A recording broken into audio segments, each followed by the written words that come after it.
दोस्तों नमस्कार। हम गाने जा रहे हैं विवाह गीत। आप लोग को जैसा लगेगा वैसा कमेंट करके बताना। अच्छा लगेगा तो लाइक कर देना। हे राम कबियाहन चले है राजा दशरथ, 36 बजना बजाए।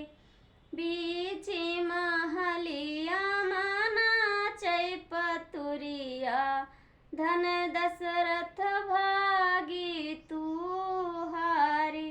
जाई बाराती जनकपुर पहुँची, गलिया माया रझई मियान।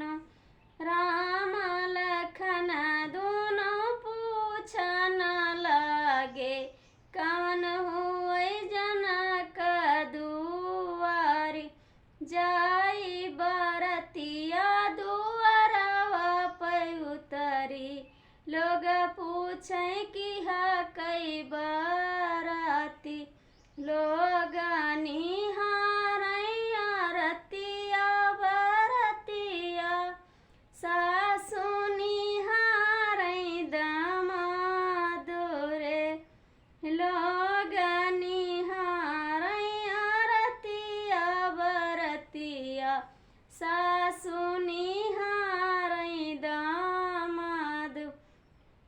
लक्ष्मण निहारै माड़ो के पतुरिया, धन बड़ई तुहरा हाथ। नहीं लिया भाई ससुर रे अनधन सनवा, नहीं लिया भाई छकड़ा लादाई रे। हम तउले भाई ससुर तुहरी नमुनिया, मोरे बूते